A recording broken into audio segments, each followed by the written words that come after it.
Don't let the man behind you touch this recorder. The little girl's voice was small, but it cut through the cemetery like breaking glass. Every man around Anthony Moretti reached for a weapon at the same time. Black coats shifted. Hands disappeared beneath tailored jackets. A silver recorder, scratched and old, rested in the child's trembling hands while a white rose slipped from the edge of Elena Moretti's marble memorial and landed at her feet. "Sir, she's a trespasser," Victor Romano said smoothly, stepping forward with one gloved hand raised. "Give that to me, sweetheart. You're confused." The girl tightened her grip. Her knuckles turned white. Then she looked past Victor and straight into Anthony's eyes. "Mrs. Moretti told me you wouldn't believe me," she whispered. "She said you'd look at the red mark first." Anthony stopped breathing. 3 hours earlier, the Moretti estate had been wrapped in the kind of silence that only old money and old violence could afford. The staff moved carefully through the mansion, carrying white flowers toward the family cemetery. Black cars lined the driveway. Men who had survived gang wars lowered their voices out of respect for a woman who had been dead for 10 years. Anthony stood alone in his study, fastening the cuff of his dark suit. On the desk sat a silver frame holding Elena's photograph. She was laughing in the picture. He had forgotten what that sounded like. Beside the frame rested the guest list for the memorial service. Anthony picked it up, scanned the names, then frowned. One signature near the bottom looked wrong. Victor always signed with a sharp V and a long line under his last name. This one looked rushed, uneven, almost shaky. Anthony stared for another second before setting the paper down. It was a small thing. People made mistakes.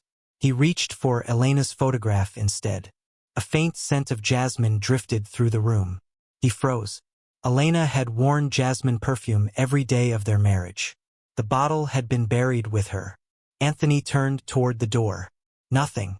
Empty hallway. Quiet house. A knock broke the silence. Victor Romano stepped inside carrying a folder.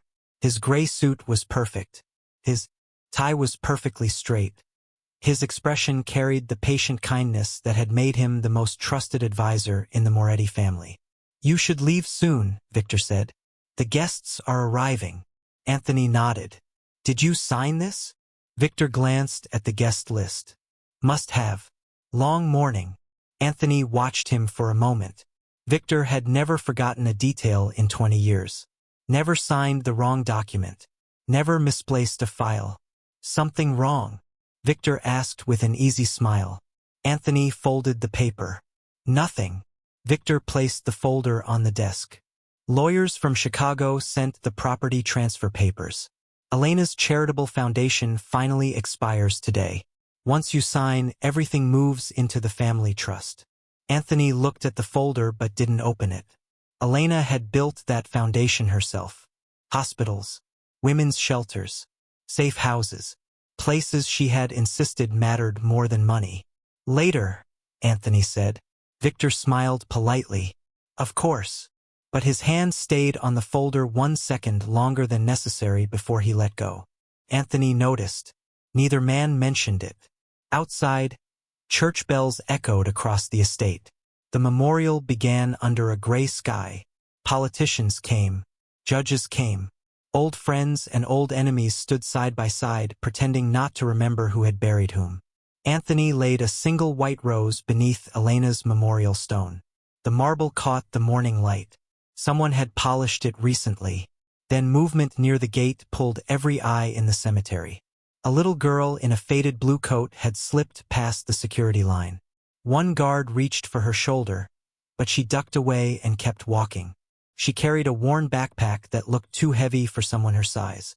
Dirt stained her shoes. Her hair had been brushed carefully, but the wind kept pulling it loose. She stopped in front of Elena's grave and slowly unzipped the backpack. Victor took one quick step forward. "Stop her," he ordered. The girl reached inside before anyone could touch her. She pulled out an old silver recorder. Anthony felt something inside his chest turn cold. There was a tiny splash of red nail polish near the play button. Elena had laughed for an hour after spilling that bottle across the kitchen table because she thought she had ruined her favorite recorder. Anthony had cleaned it himself. No one else knew that Mark existed. The little girl held the recorder out toward him, but she never looked away from Victor Romano.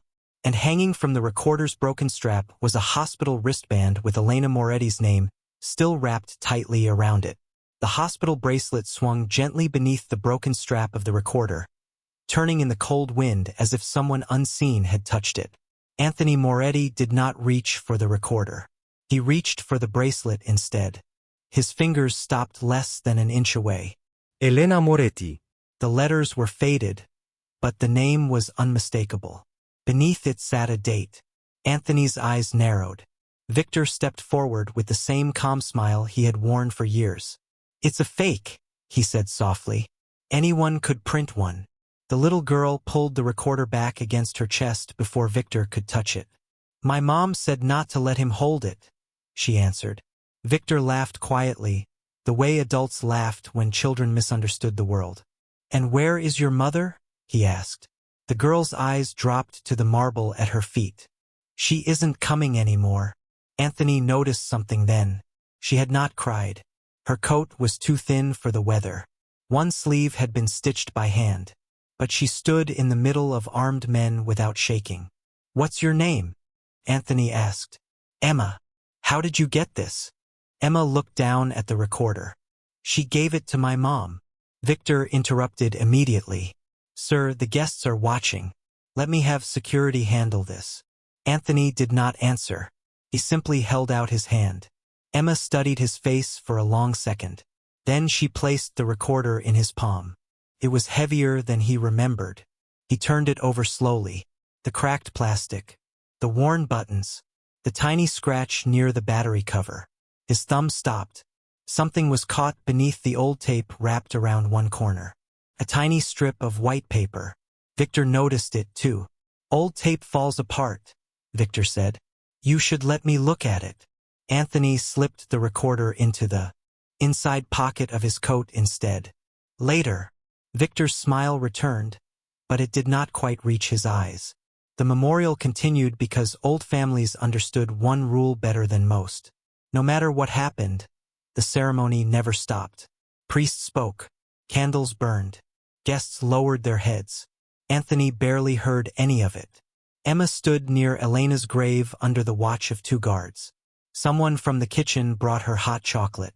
She thanked them and broke the cookie on the saucer in half, slipping one piece into her coat pocket instead of eating it. Anthony noticed that, too. Children who expected tomorrow usually ate the whole cookie. During the service, Victor leaned close. "I've called the police," he whispered. "They'll take the girl somewhere safe and sort out the truth." Anthony looked toward Emma. She had gone very still. "Did you tell her that?" Anthony asked. Victor frowned. "Of course not." Anthony's eyes moved back to Emma. She was staring directly at Victor. "She's scared of you," Anthony said quietly. Victor smiled again. "Children scare easily." The bells rang noon. The memorial ended. Guests drifted toward waiting cars.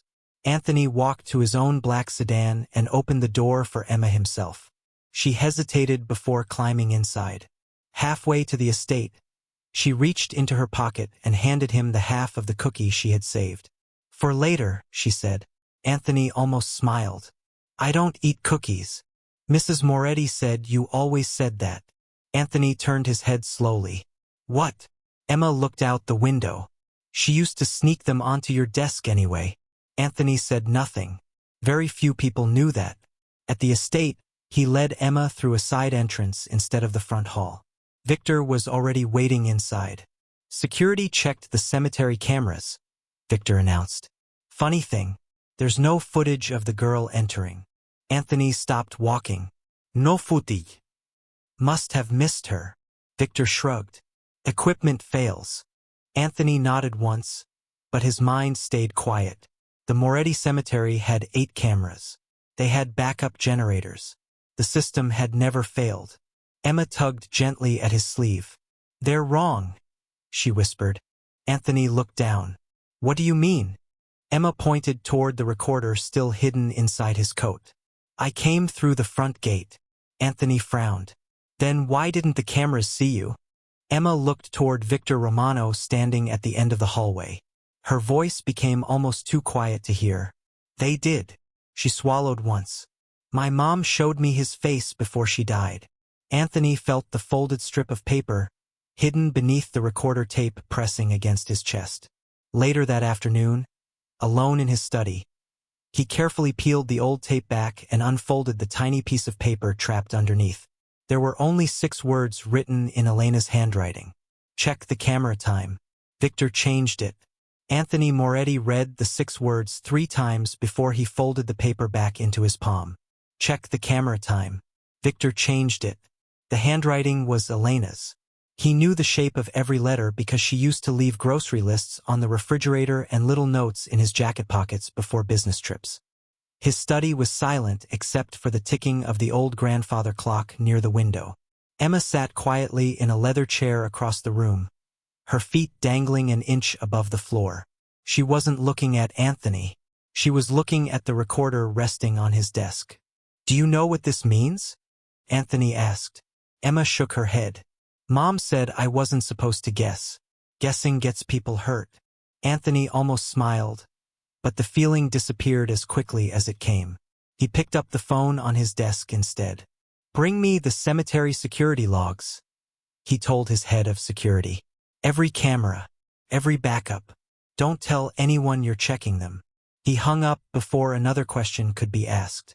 Emma slid off the chair. He'll know, she said. Anthony looked at her. Who? The man who changes things. Anthony didn't answer. A few minutes later, a maid entered carrying sandwiches and warm soup. Emma thanked her politely. Before touching the food, she took the spoon and turned it over. Then she wiped it clean with her napkin. Anthony noticed. What are you doing? Emma looked embarrassed. Mom always checks spoons at the hospital, she said. Sometimes medicine gets left on them. The answer sat in the room longer than either of them expected. Anthony looked at the hospital bracelet beside the recorder. Elena had spent time in a hospital before she died. Victor had handled everything. The thought came and went, but it did not disappear. His security chief arrived carrying a tablet. Everything looks normal, the man said. Anthony held out his hand. Show me. The cemetery footage played across the screen. Guests arrived. Cars rolled through the front gate. Priests walked the path. Anthony stood near Elena's memorial. Then the picture jumped. Not much. 8 minutes. The image simply skipped ahead.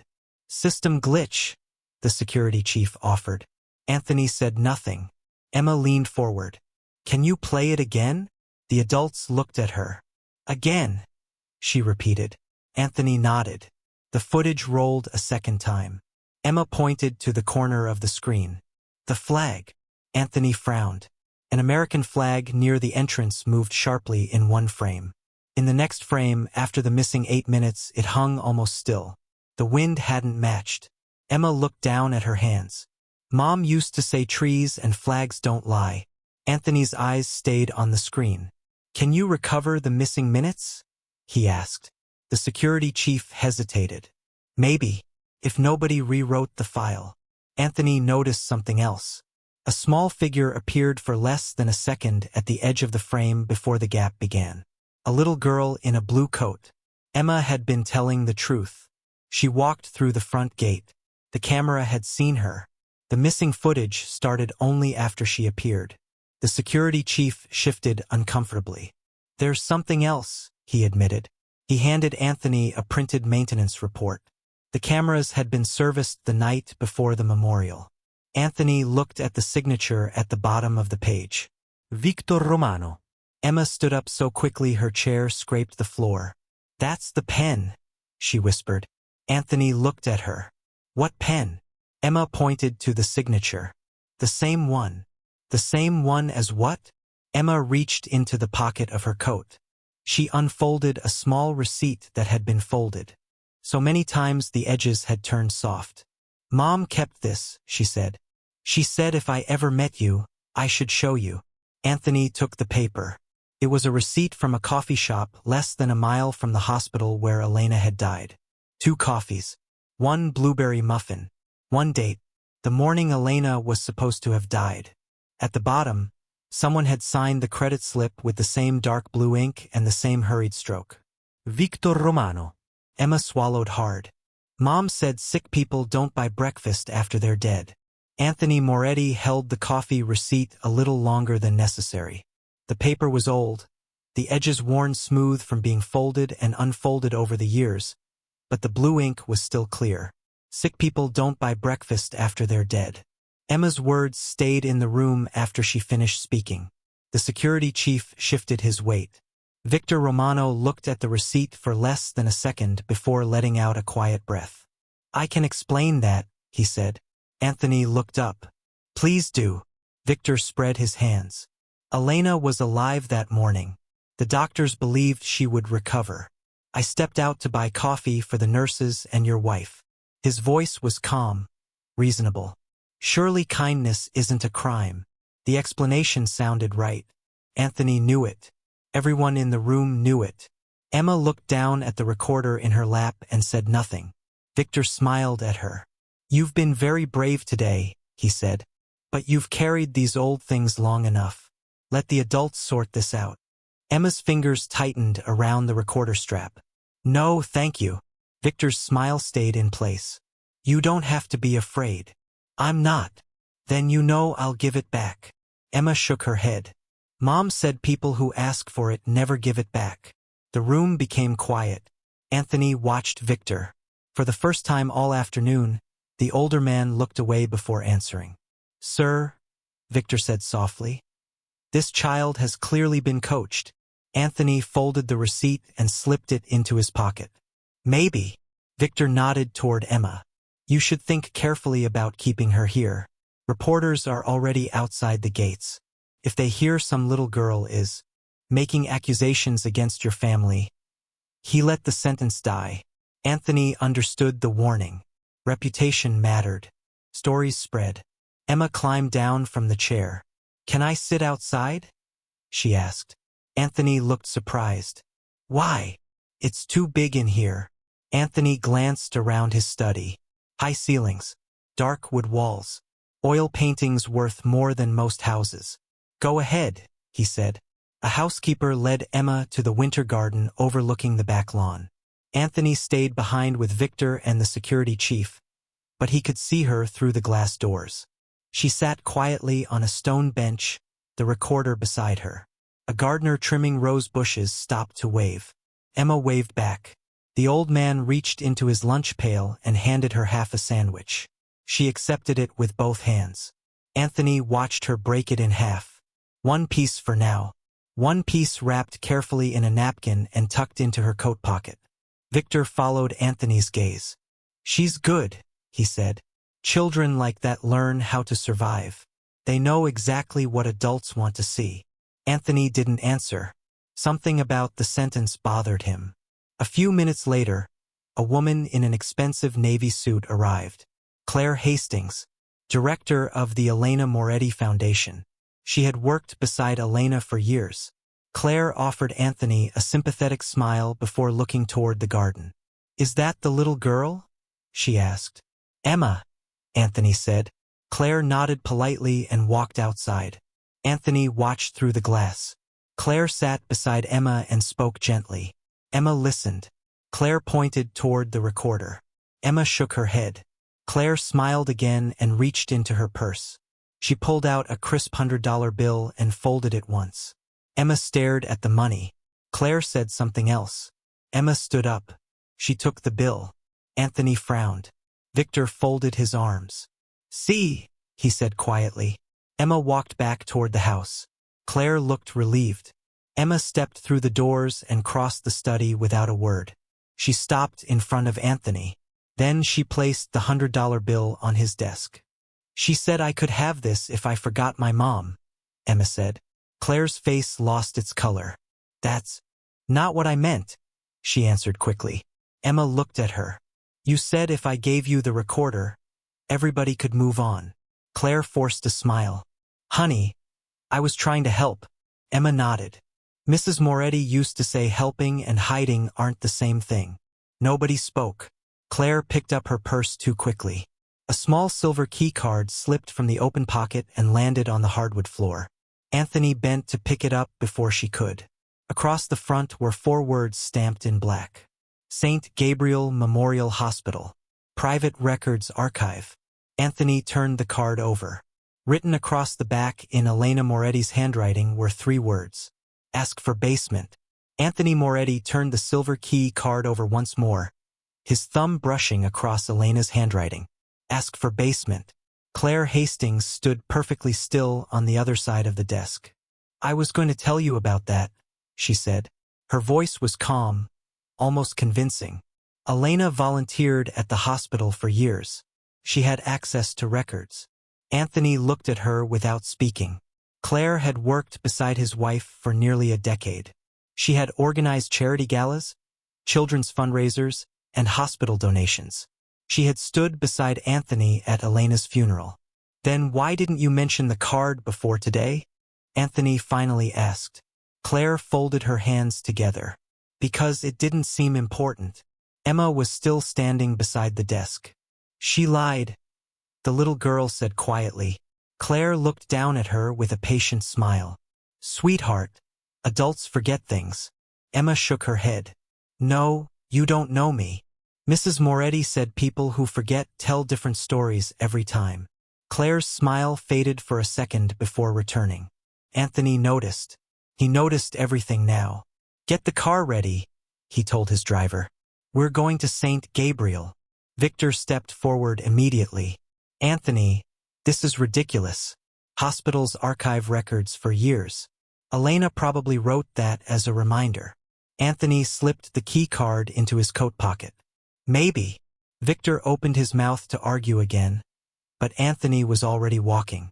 Emma hurried beside him, carrying the recorder with both hands. The drive across the city was quiet.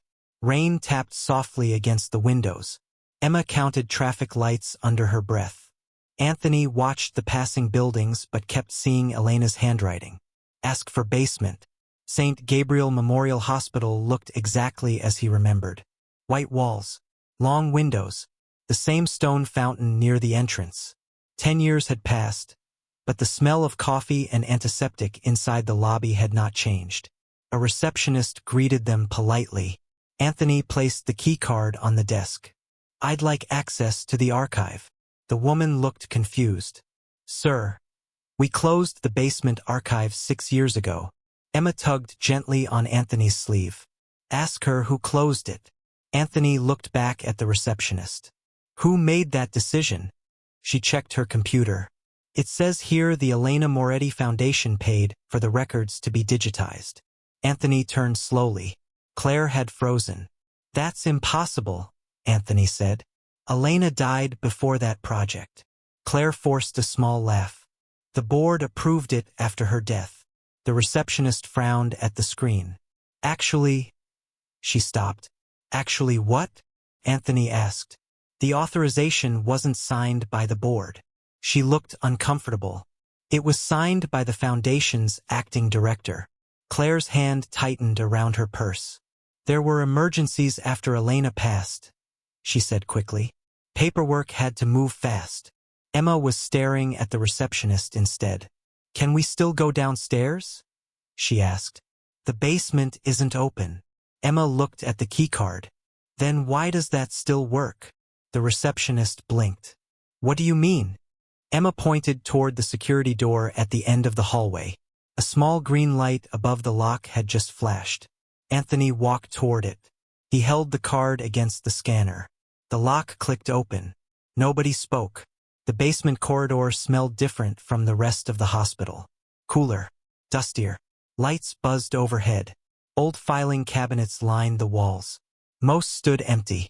At the end of the hallway sat a storage room with a heavy metal door. The keycard opened that one, too. Inside, shelves held forgotten boxes covered in dust. Emma walked past them without hesitation. She stopped at a small locker in the corner. Mom told me to look for a blue star, she whispered. Anthony looked closer. Someone had drawn a tiny blue star on the locker door with a marker. Emma reached into her coat pocket and took out the recorder. She turned it over and pressed one of the worn buttons. A soft click echoed through the room. Then she reached beneath the recorder's battery cover and pulled out something Anthony had never noticed. Tiny brass key. It fit the locker perfectly. The door opened with a sharp metallic sound. Inside sat an old cell phone wrapped in a white hospital towel. Anthony picked it up carefully. The battery was dead, but a yellow sticky note had been taped across the screen. Elena's handwriting covered the paper. Only one person knows the password. Anthony felt his pulse quicken. Who? He whispered. Emma looked up at him. She wasn't looking at the note. She was looking at Victor Romano. He does, she said softly. Mom told my mother never to let him touch the phone. Anthony Moretti kept the old phone in his hands long after Emma stopped speaking. Mom told my mother never to let him touch the phone. Victor Romano stood across the small archive room without moving. His expression barely changed, but Anthony noticed something that had never mattered before. Victor was not looking at the phone. He was looking at Emma. This is enough for one day, Victor said quietly. The child is exhausted. So are you. Anthony slipped the phone into the inside pocket of his coat. We're leaving. Victor took one step forward. Anthony, a dead battery and an old note don't prove anything. Anthony nodded. I agree. Victor relaxed a little. Then let's take the phone to someone who can examine it. I already know someone. Anthony's answer came so easily that even he was surprised. Victor opened his mouth, but Anthony was already holding the basement door for Emma. The ride back to the estate was silent. Rain traced slow lines across the windows. Emma sat in the corner of the car with the recorder resting in her lap. Halfway home, Anthony reached into his pocket and took out his wallet. He pulled out a stack of bills and held them toward her. For your family, he said. Emma looked at the money but made no move to take it. I don't need that. You should have it anyway. She shook her head. Mom said if somebody pays you before they know the truth, they're trying to buy the story. Anthony slowly put the money away. What do you want? Emma looked out the rain-covered window. I want people to stop saying my mom lied. Anthony looked away before she could see his face.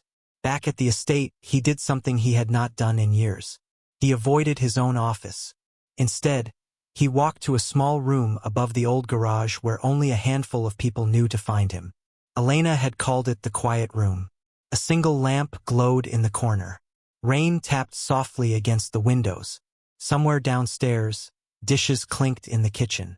Emma sat at the little table and drank warm milk while Anthony placed the old phone beside the recorder. He picked up a secure line and dialed a number from memory. Michael, he said when the call connected. I need a favor. Michael Grant had been Elena's personal attorney long before he had worked for Anthony. He had retired after her death and moved out of the city. I thought I'd never hear from you again, Michael answered. I need records, Anthony said. Quietly. How quiet? Anthony looked at the old phone. Pretend Victor Romano doesn't exist. There was a long silence. I'll call you back, Michael said. Anthony hung up. Emma had finished her milk. She carefully rinsed the glass in the small sink. You don't have to do that, Anthony said. Mom always washed her own dishes, Emma answered. She said people shouldn't clean up after a guest who planned to stay honest. Anthony almost laughed. Instead, he looked at the phone again. His own phone buzzed against the table. Michael. That was fast, Anthony said. I still had old files, Michael answered. Anthony? Why are you asking about Elena's hospital records? Anthony didn't answer. Michael lowered his voice. I found something strange years ago. I asked Victor about it. Anthony felt the room grow colder. What? Elena's legal file was opened 3 days after she died. Anthony looked toward the rain on the window. That doesn't mean much. It wasn't opened by a lawyer. Michael's voice became very quiet. It was opened by someone using your personal authorization code. Anthony's hand tightened around the phone. That's impossible. That's what I thought. Michael paused. I called your office back then. Anthony's heartbeat slowed instead of quickened. Who answered? Another silence.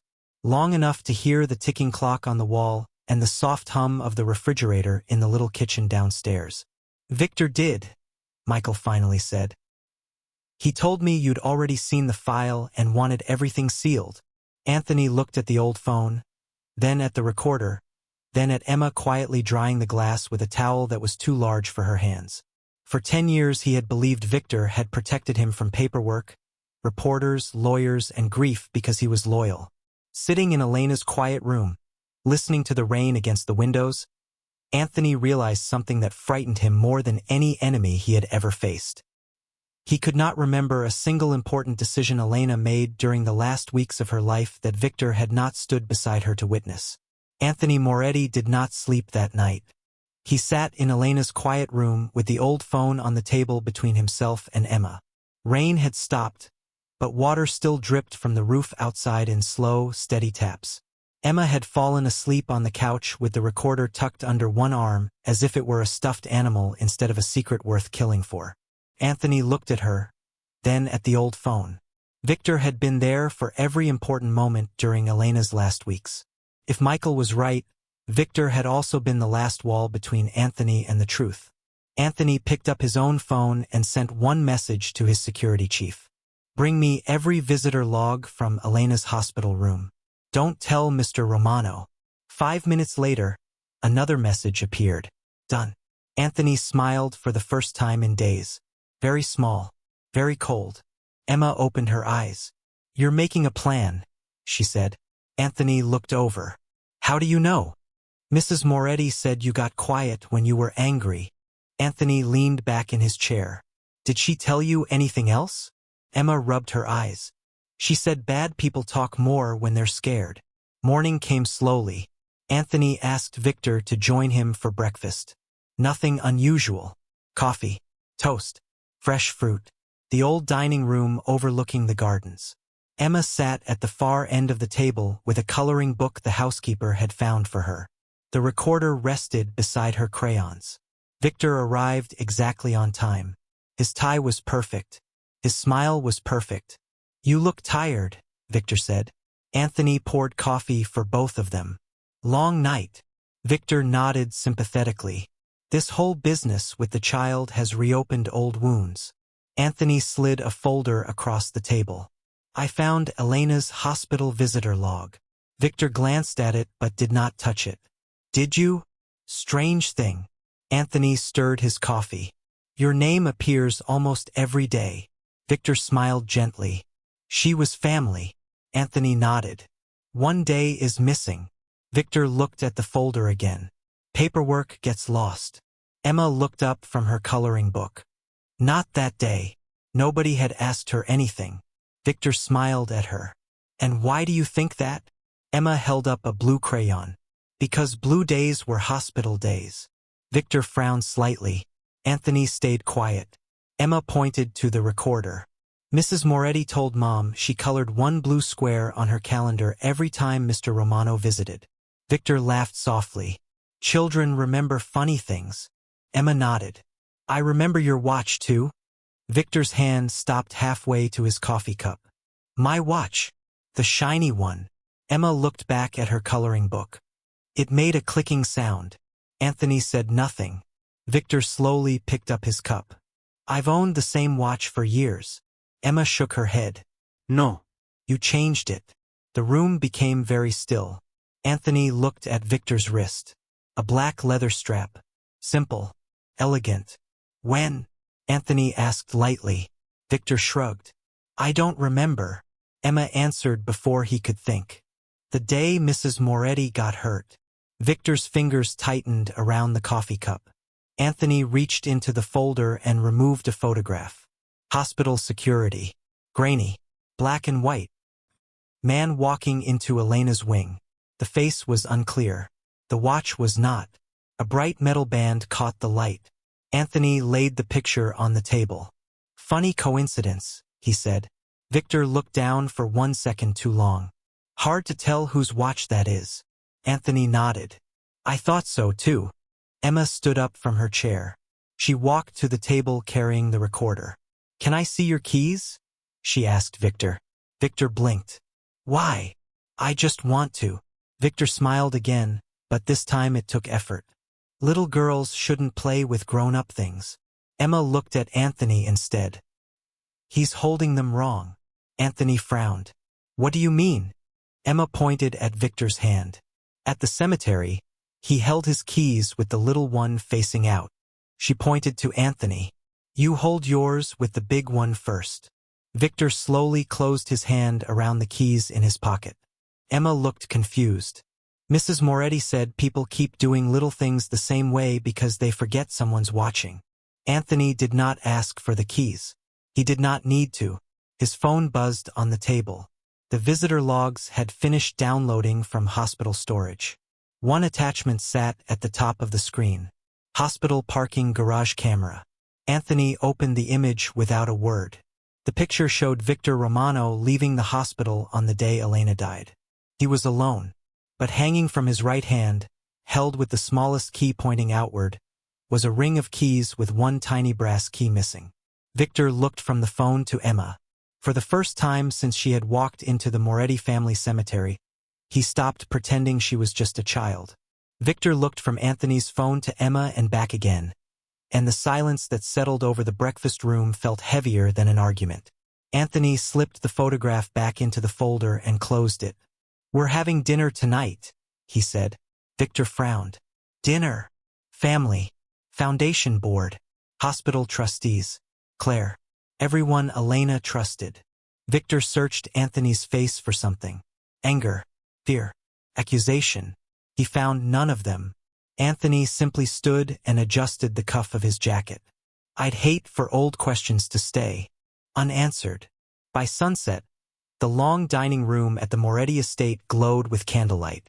Crystal glasses caught the light. Silverware sat perfectly straight beside expensive china. Portraits of dead Morettis watched from the walls. Claire Hastings arrived first. Hospital board members followed. Two of Elena's old charity directors took their seats.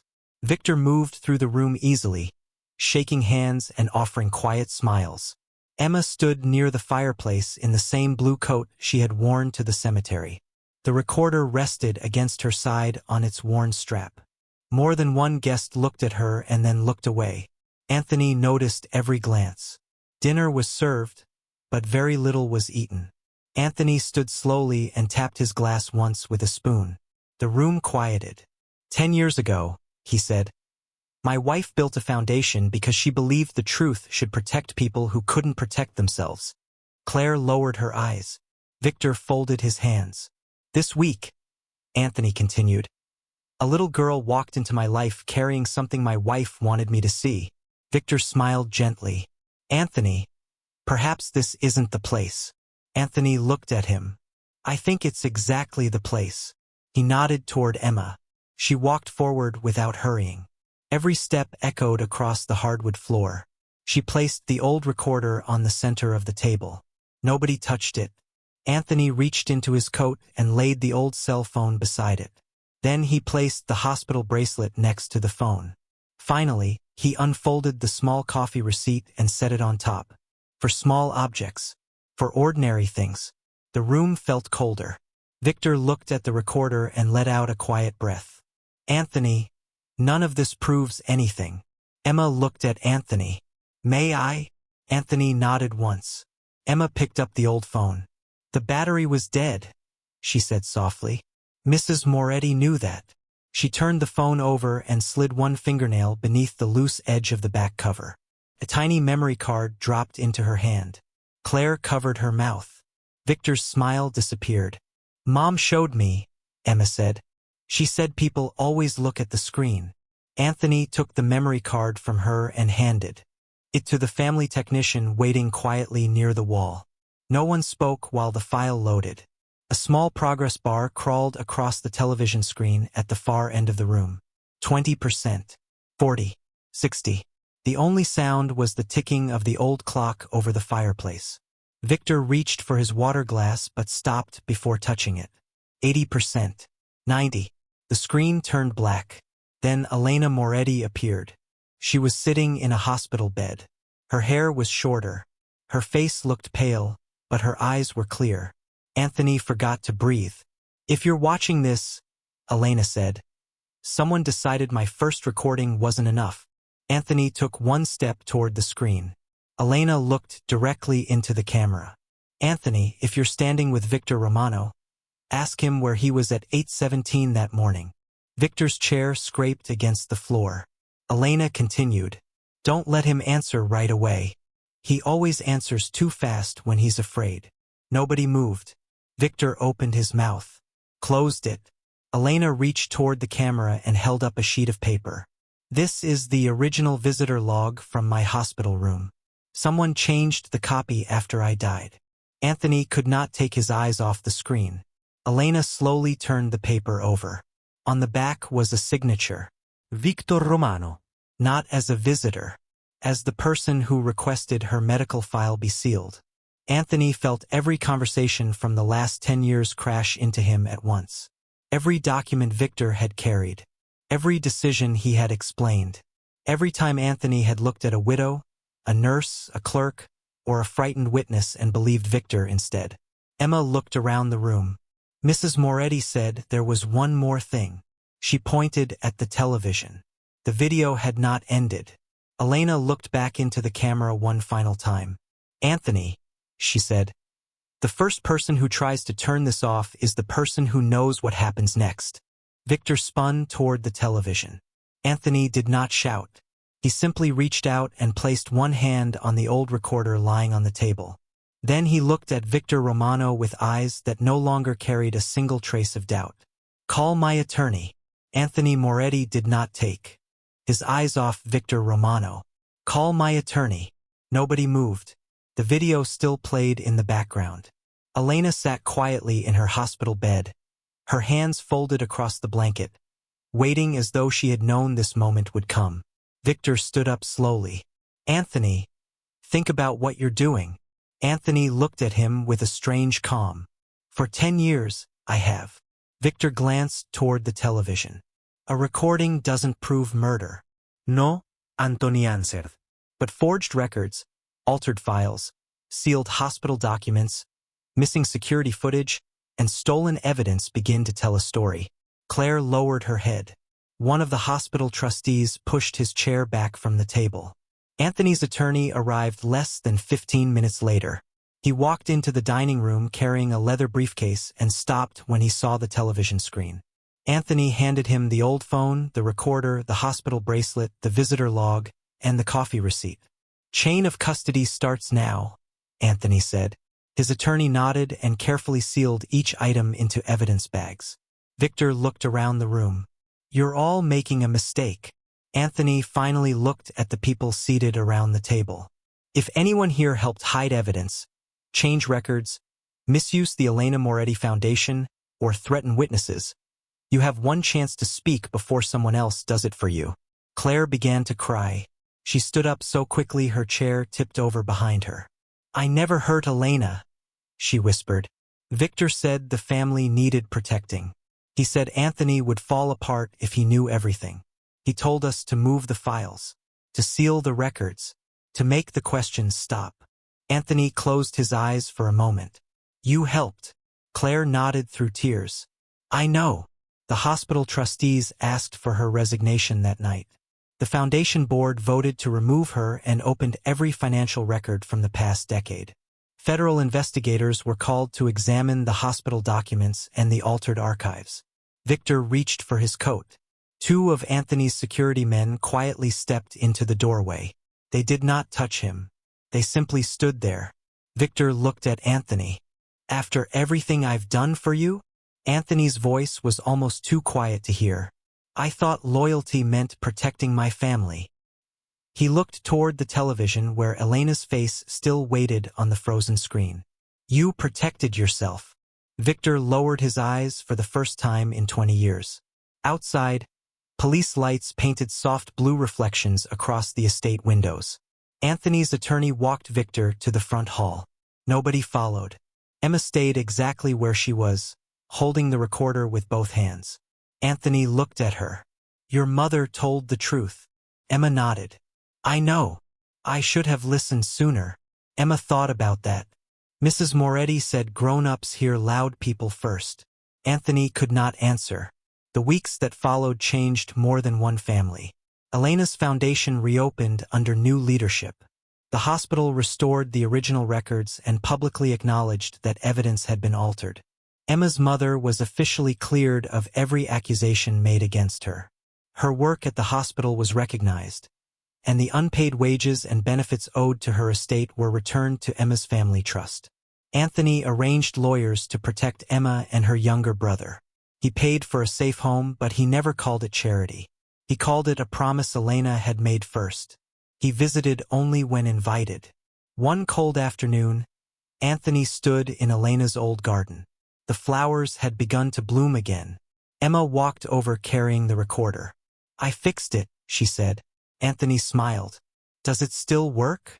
Emma pressed the button. For a second, there was only static. Then Elena's laugh filled the garden. Not a warning, not a secret, just a laugh from an ordinary afternoon long before the hospital, before the lies, before the fear. Anthony looked toward the empty bench where Elena used to read. Emma slipped the recorder into his hands. "You keep it," Anthony said. Emma shook her head. "No, why?" She pointed toward the house. Through the kitchen window, warm lights glowed. Dinner was waiting. 2 glasses of milk sat on the table beside fresh bread. A new family photograph stood in the window frame with enough room for another picture beside it. "Mrs. Moretti said old things should stay with people who remember," Emma whispered. "New things should stay with people who listen." Anthony stood in the quiet garden holding the recorder while Emma walked toward the lighted house. And for the first time in many years, he understood that power had not saved the truth. A little girl carrying a broken old recorder had.